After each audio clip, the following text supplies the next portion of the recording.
One of the 6 female jurors responsible for acquitting George Zimmerman of second-degree murder now speaking out about that trial. The court ordering the jury to remain anonymous. But the woman known as B37 says she believes Zimmerman's story. Quote, "I have no doubt that George feared for his life in the situation he was in at the time. I think both were responsible for the situation they had gotten themselves into. I think they both could have walked away."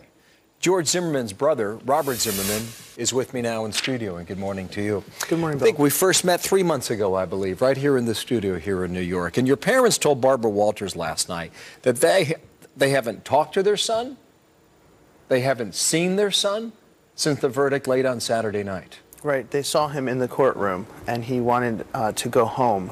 He was getting very emotional there at the end, not what we saw on camera, but later. But we do have concerns, and always have, of having our phones tapped, having our phones, listened to by the administration or whomever, because George is now, as we know, continually the subject of ongoing investigation. So a lot of the things that we do are connecting in person. That's how we've managed to stay hidden for so long. It's kind of old school, but it works. Have you seen him? No, I've been in New York. I have not. Have you spoken to him? I was on the phone with my sister when he called my sister, and communicated that way, back and forth, clicking back and forth on the other line, but I have not spoken to him directly for the same reason. Would you describe your brother as in hiding? Oh, yes. Yes. I mean, I texted him, but not to actually make phone calls like that we're back to what we were doing in March of 2012, because it's right in everybody's mind right now. What did he tell you after the verdict came down Saturday night? What was his feeling? What was his state of mind? Again, he was on the phone with Gracie, our little sister, and he was not really yet, it appeared, able to process everything that had happened. Freedom is a very new notion to him. He's been confined not just by an ankle bracelet, but psychologically and emotionally confined to being in that courtroom every day, seeing people try to put him in prison for the rest of his life. So when that's all gone and you're in essence a free man, and they cut that ankle bracelet off of your ankle, and the judge tells you have no further business before the court, that's in that instant your reality changes. So it's very jarring. Juror number B37, and I just read it. So the mistake your brother made was getting out of the car. What do you think of that observation? I'm not sure if that's what she said. I think she said that both were responsible, and I do understand the concept. She said both. Right, both had a hand in the responsibility of what happened. But she also said the mistake she believes he made was getting out of the car that night, and I just wanted to get your reaction. Yeah, I mean, that's her opinion, and that's definitely, I'm glad that she did not equate that then to a murder or to a manslaughter. I've seen the rest of the things that she said, and I think the most important thing and most telling thing that she said is that this was not a case about race, and that race was not a factor in this case. What did you think when she said both could have walked away? Almost suggesting that it could have been avoided entirely.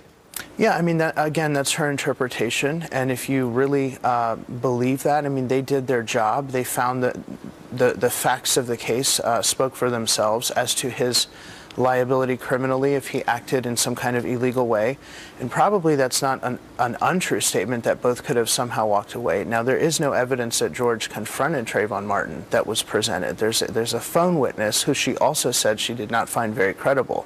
So, but for this non-credible witness, there is nothing to suggest in the evidence that George ever confronted Trayvon. In fact, there's a lot of evidence to suggest that George was confronted by Trayvon, including that non-credible witness who said that Trayvon initiated the conversation with George. When we first spoke, you said this was an improper charge. I believe that was the phrase you used, and you thought your brother would be acquitted and walk away. That's right. In the end, you were right, according to these 6 jurors in Sanford, Florida. Now your brother may face a federal issue. Do you think Eric Holder has a case against George Zimmerman? I think Eric Holder is being pressured by some groups who were calling for initially just an arrest. And these same groups keep moving around the goalpost. The NAACP, Al Sharpton, the Rainbow Push Coalition with Jesse Jackson. First they wanted just a simple arrest, and that's it. And then, have his fair day in court, and whatever the verdict is, we'll respect it. Then when the verdict was coming, they wanted him to be found guilty.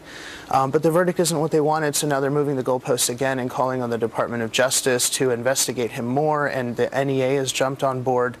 I think it's I think it's more responsible. I understand the Justice Department is responding to pressure, but I think that the American people need a little bit of time to digest those two words, not guilty. It doesn't mean nothing happened, and I think most of the people who are upset with that outcome didn't actually pay attention to the trial. There's two other issues. One deals with the prosecutor who was asked to describe your brother in a word. I will ask you about that in a moment. Also, when we spoke yesterday, you wanted to offer a conciliatory note to America, and I'll give you that opportunity in a moment, okay? Thanks, Bill. As our interview continues here in a moment, Robert is back on what he wants America understand about this ordeal, so stay tuned for that minutes away. All right, back here now, George Zimmerman's brother, Robert Zimmerman, back with me now here in New York as we continue our discussion here. Morning again. Angela Corey, is the prosecutor, and she was asked to describe your brother in one word, and she said murderer. Wildly inappropriate. What did you think when you heard that? Wildly inappropriate, and is confusing the people who think that. I mean, George was acquitted by a jury. I think it insults the jury, those 6 women who made a legal determination based on law, and the prosecutor should respect it. I've never seen prosecutors be so outright disparaging of our process. Is she saying that they made the wrong call? You know, I really don't know, but I think that woman has made quite a few outbursts over this case, including to Professor Dershowitz, including to Harvard Law School, including to Mr. Kroidbos, the whistleblower in her office, who was concerned that the defense was not getting discovery, firing him in the way that she did. I would encourage her not to say anything else about this case. Do you think your brother did anything wrong?